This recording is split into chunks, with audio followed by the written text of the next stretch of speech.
Hello दोस्तों, नमस्कार। कैसे आप लोग? विष्णु कुमार स्वागत करता हूं सभी का आज के इस वीडियो क्लासेज में। दोस्तों, आज के इस वीडियो क्लासेज में मैं आप लोग को यह सत्यापित करना सिखाऊंगा कि दोस्तों किसी भी बहुभुज के जो सभी बायकोणों का योग होता है वो 360 डिग्री कैसे होता है। ये दोस्तों हम लोग आज के इस वीडियो के माध्यम से सत्यापित करना सीखेंगे। जैसा दोस्तों आप लोगों ने पिछली वीडियो के माध्यम से ये जान चुका था, बहुभुज वाले वीडियो के माध्यम से, जिसमें दोस्तों मैंने बहुभुज की विशेषता में ये बताया था आप लोगों को भली बात कि किसी भी बहुभुज के सभी बायकोणों का जो योग होता है वो 360 डिग्री के बराबर होता है। तो दोस्तों इतना तो हम लोगों ने जान लिया था कि किसी भी बहुभुज के सभी बायकोणों का जो योग होता है वो 360 डिग्री के बराबर होता है। लेकिन दोस्तों इसको हम कैसे प्रमाणित कर सकते हैं, कैसे इसको सत्यापित कर सकते हैं कि किसी भी बहुभुज के सभी बायकोणों का जो योग होता है वो 360 डिग्री के बराबर होता है। तो दोस्तों यही चीज के लिए मैं आपको आज के इस वीडियो के माध्यम से बिल्कुल बताने का प्रयास करूंगा कि हम लोग कैसे सत्यापित कर सकते हैं कि किसी बहुभुज के सभी बायकोणों का जो योग होता है वो 360 डिग्री के बराबर प्राप्त होता है।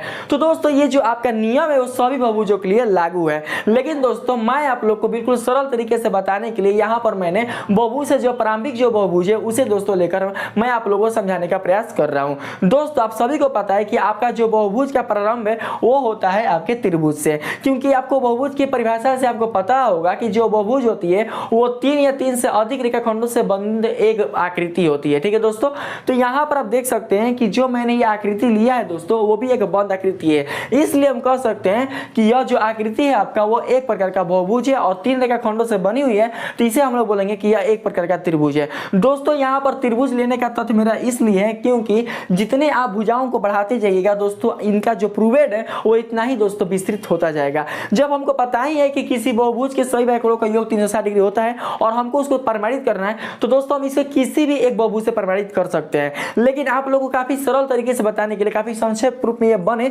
इसलिए मैंने यहाँ पर दोस्तों त्रिभुज को ही अपने प्रयोग में लिया है। अगर आप चाहें तो दोस्तों इस तत्व को प्रमाणित करने के लिए आप चतुर्भुज का भी प्रयोग में ले सकते हैं, पंचभुज का भी प्रयोग में ले सकते हैं, षष्ठभुज का भी प्रयोग में ले सकते हैं। जितनी चाहे उतनी भुजाओं वाले बहुभुज को आप लोग अपने प्रयोग में ले सकते हैं। लेकिन दोस्तों मैंने अपने प्रयोग में त्रिभुज को ही लेकर चला है, जिससे कि हमें कम भुजा और कम कोण प्राप्त होंगे और इसके माध्यम से ही हम लोग ये सीखेंगे कि इसके सभी बायकोणों का जो योग होगा वो 360 डिग्री के बराबर कैसे प्राप्त होगा। तो दोस्त आप देख सकते हैं कि आपके सामने जो त्रिभुज है उसका नाम है PQR। ठीक है, मैं आप लोगों को पहले बता देता हूं कि मैंने यहाँ पर त्रिभुज कौन सा लिया है। तो दोस्तों यहाँ पर जो मैंने त्रिभुज लिया है वो लिया है PQR, जिसमें से दोस्तों आपका जो कोण A है और कोण B है और जो कोण C है वो इस त्रिभुज के लिए अंतःकोण है। आप सभी जानते हैं दोस्तों कि जो कोण त्रिभुज के अंतःभाग में बनते हैं, या बोल सकते हैं कि जो कोण बहुभुज के अंतःभाग में बनते हैं उन कोणों को उस बहुभुज का अंतःकोण कहा जाता है, जबकि जो कोण बहुभुज के बाएं भाग में बनते हैं उन कोणों को दोस्तों हम लोग उस बहुभुज के बाएं कोण के नाम से जानते हैं। तो यहाँ पर देख सकते हैं कि जो कोण A है, जो कोण B है, जो कोण C है वो त्रिभुज के आंतरिक भाग में उपस्थित है। इसलिए दोस्तों कोण A, कोण B और कोण C को हम लोग इस त्रिभुज के लिए अंतःकोण के नाम से निरूपित करेंगे। जबकि यहाँ पर आप देख सकते हैं कोण D, कोण E, कोण F, तो ये जो दोस्तों तीनों जो कोण है आपके वो एक प्रकार का क्या है दोस्तों, वो बाह्य कोण है। क्यों? क्योंकि यह त्रिभुज के बाएं भाग में बन रहे हैं, इसीलिए इसको हम लोग बोलेंगे बाह्य कोण। तो सबसे पहले दोस्तों हम लोग मान लेंगे, क्योंकि यहाँ पर हमने दोस्तों मानकर चला है और मानकर ही चीज को हम लोग दोस्तों सत्यापित करेंगे। तो आप लोग देखने का प्रयास कीजिएगा। सबसे पहले हम लोग दोस्तों यहाँ पर लिख लेंगे, मान लिया कि कोई एक त्रिभुज PQR है जिसका अंतःकोण एवं बाह्य कोण क्रमशः ABC तथा DEF है। ठीक है दोस्तों, आप यहाँ पर देख सकते हैं मैंने क्या मानकर चला है दोस्तों, यहाँ पर आप समझ में प्रयास कीजिएगा। यहाँ पर दोस्तों मैंने माना है कि मान लिया कि कोई एक त्रिभुज PQR है ना, PQR, जिसका अंतःकोण एवं बाएं कोण क्रमशः ABC तथा DEF है। यानी कि ABC जो है दोस्तों वो आपकी इस त्रिभुज के लिए अंतःकोण है, और जबकि जो DEF है दोस्तों वो इस त्रिभुज के लिए बाएं कोण है। तो हमको प्रमाणित क्या करना है, तो लिखेंगे यहाँ पर दोस्तों सिद्ध करना है कोण D प्लस कोण E प्लस कोण F इक्वल टू 360 डिग्री। क्यों दोस्तों? क्योंकि जो तीनों जो कोण है आपके वो क्या है, इस त्रिभुज के लिए बाएं कोण है। इसलिए हमने यहाँ पर लिखा कि कोण D प्लस कोण E प्लस कोण F इक्वल टू कितना, 360 डिग्री। अब दोस्तों यहाँ पर हम लोग चलते हैं प्रमाण में। देखिए यहाँ पर आप लोग बिल्कुल भी रचना मत लिख दीजिएगा कि इस भुजा को मैंने बढ़ाया, उस भुजा को मैंने बढ़ाया, इस भुजा को मैंने बढ़ाया। दोस्तों मैंने ऑलरेडी पहले ही लिख चुका है कि मान लीजिए कोई एक त्रिभुज पी क्यू आर है जिसके अंतःकोण एवं बाह्य कोण क्रमशः ए बी सी तथा डी ई एफ है। चलिए इतना तो हमको पता है कि अंतःकोण ए बी सी होगा ही होगा, लेकिन जो डी ई एफ है वो बिना भुजा पढ़े आपको पता चलेगा। डी ई एफ बताइए बिना भुजा पढ़े, इसका मतलब ये हुआ कि जब आप यहाँ पर ऑलरेडी पहले से लिख चुके हैं कि इस त्रिभुज का बाह्य कोण डी ई एफ है, तो इसका मतलब पता है आपको कि इसके आगे क्या है, भुजाएं बढ़ चुकी हैं। तो आपको इसमें बिल्कुल भी रचना करने की जरूरत नहीं है। चीज को आप लोग याद रखिएगा, जहां तक रचना मत लगा दीजिएगा, ठीक है दोस्तों। तो यहाँ पर हम लोग क्या करेंगे, लिखेंगे। सबसे पहले यहाँ पर समझने प्रयास करेंगे। देखिए आगे बढ़ने के लिए सबसे पहले यहाँ पर देखेंगे कि आगे हम किस तरीके से बढ़ सकते हैं। यही तो चीज होती है, किसी भी तथ्य को प्रमाणित करने से पहले सबसे पहले हमको ये देखना होता है दोस्तों कि हम इसको कहां से स्टार्टिंग करें, मतलब हमारा जो तथ्य कहां से शुरू हो सकता है। तो दोस्तों यहाँ पर आप लोग देखने का प्रयास कीजिएगा सबसे पहले, ठीक है।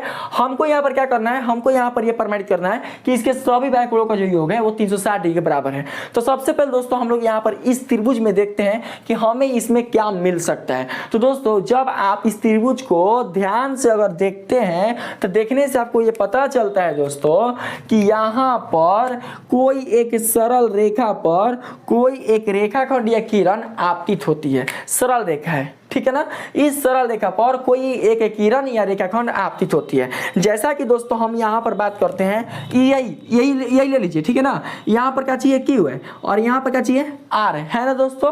और इस R शीर्ष पर एक आपका किरण आकर आपतित हो रहा है जिसका नाम है PR, ठीक है दोस्तों। तो यहाँ पर देख सकते हैं कि एक सरल रेखा पर कोई एक किरण आपतित होती है। तो दोस्तों आप जानते होंगे कि यदि किसी सरल रेखा पर कोई एक किरण आपतित होती है तो उस किरण के दोनों ओर बने आसन्न कोणों का जो योग होता है वो 180 डिग्री के बराबर यानी एक रैखिक युग्म के बराबर होता है। दोस्तों आपको पता होगा कि आसन्न कोण जो होता है इसके अगल बगल का कोण कहलाता है, यानी कि इसके दोनों ओर जो कोण बनेंगे इसी को बोलते हैं हम लोग आसन्न कोण। आज जब इन कोणों का दोस्तों हम लोग योगफल निकालते हैं तो इनका जो योगफल है वो एक रैखिक युग्म के बराबर प्राप्त होता है। तो आप सभी को दोस्तों पता है कि जो रैखिक युग्म होता है वो 180 डिग्री के बराबर प्राप्त होता है। तो देख सकते हैं दोस्तों यहाँ पर कि यहाँ पर क्या देख सकते हैं, देखिए इस आकृति में क्या है, इस आकृति में यहाँ पर जो कोण है वो C है और यहाँ पर जो कोण है वो है F, यानी कि C इसके आंतरिक भाग में है और F इसके बाह्य भाग में है। तो जब हम कोण C और कोण F को जोड़ेंगे तो इन दोनों का जो योगफल होगा दोस्तों रैखिक युग्म से कितना प्राप्त होगा, 180 डिग्री प्राप्त होगा। ठीक उसी प्रकार से हम सभी कोणों के लिए यही नियम लगाएंगे। तो सबसे पहले इसको दोस्तों हम लोग कथन के रूप में लिख लेते हैं। समझ चुके हैं ना कैसे कैसे काम करना है। इन दोनों कोणों का योग कितना होगा, 180 डिग्री के बराबर। ठीक उसी प्रकार से इन दोनों कोणों का योग कितना होगा, 180 डिग्री के बराबर। उसी प्रकार से इन दोनों कोणों का योग भी कितना होगा, 180 डिग्री के बराबर। क्यों होगा दोस्तों, क्योंकि रैखिक युग्म से। इसको मत जोड़ दीजिएगा, हमने यहाँ पर केवल नाम निरूपित किया है या शीर्ष त्रिभुज के PQR, इसको नहीं जोड़ना है, ठीक है दोस्तों। अब देखिए यहाँ पर समझने प्रयास कीजिएगा, लिख लेते हैं। चूंकि हम जानते हैं कि यदि किसी सरल रेखा पर कोई एक किरण आपतित होती है तो उसके दोनों ओर बने आसन्न कोणों का कुल योग एक रैखिक युग्म होता है।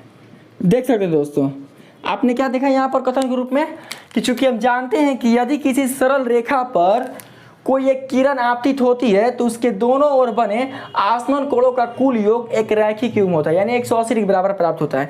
तो इसलिए दोस्तों हम लोग यहाँ पर क्या कर सकते हैं, लिख सकते हैं अंतःकोण A प्लस बाह्य कोण D बराबर 180 डिग्री। कहाँ से दोस्तों, तो लिखेंगे रैखिक युग्म से। यहाँ पर लिख लेंगे रैखिक युग्म से, ठीक है दोस्तों। फिर चलेंगे अब हम लोग किसके लिए, दूसरा अंतःकोण के लिए। पहला अंतःकोण हो गया किसके लिए, तो A के लिए। अब चलते हैं दूसरा अंतःकोण के लिए। दूसरा अंतःकोण कौन है, B है। तो यहाँ पर लिखेंगे अंतःकोण B प्लस बाह्य कोण A, ठीक है। और इसमें भी दोस्तों हो जाएगा बराबर में 180 डिग्री। तो ये भी किससे होगा दोस्तों, रैखिक युग्म से। तो यहाँ पर हम लोग लिख लेंगे ऐसे, मतलब वही हुआ जो यहाँ पर है वही यहाँ पर है, ठीक है। इसका मतलब ये होता है, ठीक है दोस्तों। तो देखिए यहाँ पर A और B के काम हो चुका, अब चलते हैं C के लिए। तो लिख सकते हैं ठीक उसी प्रकार से दोस्तों हम लोग, तो ये भी हो जाएगा रैखिक युग्म से, ठीक है दोस्तों। तो यहाँ पर आप लोग देख सकते हैं कि हमने एक अंतःकोण और एक बाह्य कोण से रैखिक युग्म निकाला, ठीक है। और इस प्रकार से इनका जो निरूपण दोस्तों इस प्रकार से निकल कर आया। अब हम क्या करते हैं, सबको दोस्तों हम लोग जोड़ते हैं। तो जोड़ने के लिए क्या करेंगे कि यहाँ पर समीकरण मान लेंगे। मान लेते हैं दोस्तों कि यह समीकरण 1 है और यहाँ पर मान लेते हैं कि यह समीकरण 2 है और यहाँ पर मान लेते हैं कि यह समीकरण 3 है। आइए अब क्या करते हैं कि तीनों को जोड़ देते हैं, ठीक है दोस्तों। तो आइए हम लोग जोड़कर जोड़कर देखते हैं। समीकरण 1, समीकरण 2 तथा समीकरण 3 को जोड़ने पर, तो आइए दोस्तों जोड़ते हैं। कैसे जोड़ सकते हैं, देखिए सबसे पहले हम लोग क्या करेंगे, यहाँ पर इसको जोड़ेंगे, ठीक है, मतलब LHS के LHS की तरफ और RHS का RHS की तरफ। तो इसको दोस्तों हम लोग कैसे कर सकते हैं, इस प्रकार से हम लोग कर सकते हैं, आप लोग समझिएगा। देखिए तो कोण A प्लस कोण D प्लस कोण B प्लस कोण E, अब प्लस में हो जाएगा दोस्तों कोण C, अब प्लस कोण F। देख सकते हैं यहाँ पर, देखिए दोस्तों आपको पता है कि जो ब्लू वाला है वो अंतःकोण है और जो रेड वाला है वो बाह्य कोण है। तो हमने इसको इस प्रकार से जोड़ दिया है, यानी जितना भी आपका LHS में था सबको हमने एक तरफ जोड़ दिया। अब जो RHS में है ना सबको एक तरफ जोड़ दीजिए। तो ऐसे जोड़ सकते हैं, यानी 180 डिग्री आप प्लस 180 डिग्री आप प्लस 180 डिग्री, ठीक है, इस प्रकार से यह जुड़ सकता है।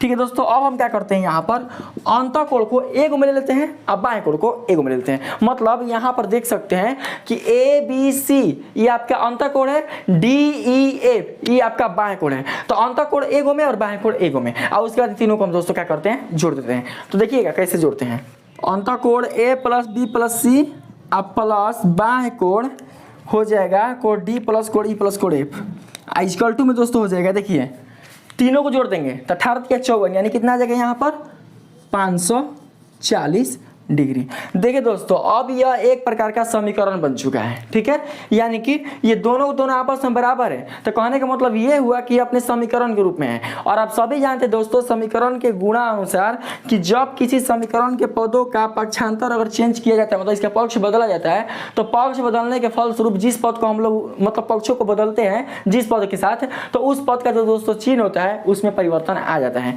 तो हमें दोस्तों चाहिए बाह्य कोण।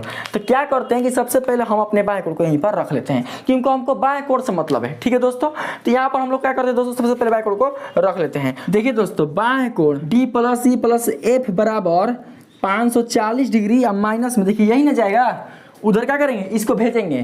तो यहाँ पर हो जाएगा दोस्तों अंतःकोण into A plus B plus C, ठीक है। तो यहाँ पर दोस्तों लिख सकते हैं फिर से बाह्य कोण into D plus E plus F equal to 540 degree. अब 540 डिग्री माइनस यहाँ पर आप लोग समझने का प्रयास कीजिएगा। देखिए अंतःकोण लिखा है दोस्तों, अंतःकोण A plus B plus C। जरा आप लोग बताइए तो दोस्तों यहाँ पर कि जो A प्लस B प्लस जो C है वो अंतःकोण किसका है। तो दोस्तों आप सभी को पता है कि जो हमने यहाँ पर अंतःकोण लिया है A plus B plus C, यह त्रिभुज के अंतःकोण है। और आप सभी को पता है कि किसी भी त्रिभुज के सभी अंतःकोणों का जो योग होता है वो 180 डिग्री के बराबर प्राप्त होता है। तो दोस्तों इतना के जगह पर क्या हम 180 डिग्री लिख सकते हैं, क्योंकि आपको पता है कि किसी भी त्रिभुज के तीनों अंतःकोणों की जो माप होती है वो 180 डिग्री बराबर प्राप्त होती है। तो उस स्थिति में दोस्तों हम लोग क्या करते हैं कि यहाँ पर 180 डिग्री लिख लेते हैं। तो देख सकते हैं कि हमने यहाँ पर क्या किया दोस्तों, 180 डिग्री लिखा। अगर आप लोग चाहते हैं तो साइड में लिख भी सकते हैं, इस तरीके से लिख सकते हैं, चूंकि त्रिभुज के तीनों अंतःकोणों के मापों का योग 180 डिग्री के बराबर होता है। ठीक है दोस्तों, तो यहाँ पर फिर से लिख सकते हैं बाह्य कोण into D plus E plus F equal to, देखिए तो दोस्तों घटाइए तो 540 में से 180 डिग्री घटाइएगा तो कितना निकल कर आएगा, 360 डिग्री। तो यहाँ पर लिख सकते हैं 360 डिग्री, यानी लिख सकते हैं हम लोग इस प्रकार से। अतः देखिए क्या था आपका जो बाह्य कोण था वो था कोण D प्लस कोण E प्लस कोण F इक्वल टू था दोस्तों 360 डिग्री। और यही दोस्तों आपको प्रूव्ड करना था। तो यहाँ पर देख सकते हैं कि जो आपको दोस्तों ये प्रूफ करना था वो आपका निकल कर आ चुका है। यानी कहने का मतलब कि आप समझ चुके हैं दोस्तों कि जो त्रिभुज के तीनों बाह्य कोणों की जो मापों का जो योग है वो 360 डिग्री बराबर प्राप्त हो चुका है।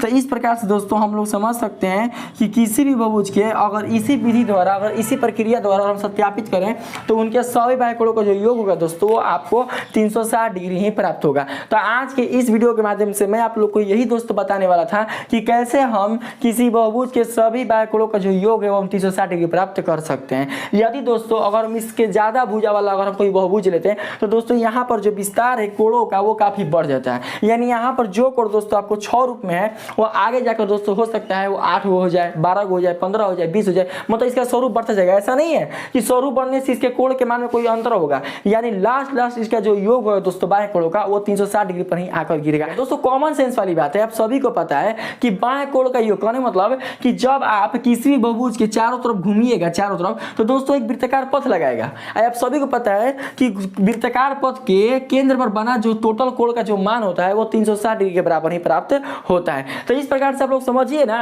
कि जब हम किसी बहुभुज के बाएं कोण को पूरा घूम लेंगे मतलब पूरा बाएं कोण दोस्तों और ले लेंगे तो उसका भी टोटल योग 360 डिग्री के बराबर ही प्राप्त होगा। तो इस प्रकार से दोस्तों आप बिल्कुल अच्छी तरीके से समझ चुके होंगे कि कैसे हम ये पता कर सकते हैं कि किसी भी बहुभुज के सभी आंकड़ों का जो योग होता है वो 360 डिग्री के बराबर प्राप्त होता है। अगर दोस्तों आपको ये वीडियो काफी अच्छी लगी होगी, आपको समझ में आई होगी कि हम ये कैसे इसको सत्यापित कर सकते हैं, तो प्लीज दोस्तों मेरे इस वीडियो को लाइक कीजिएगा, सब्सक्राइब कीजिएगा, पसंद आए तो दोस्तों में भी शेयर कीजिएगा। आज के इतना ही, मिलते हैं नेक्स्ट वीडियो में, तब तक के लिए धन्यवाद।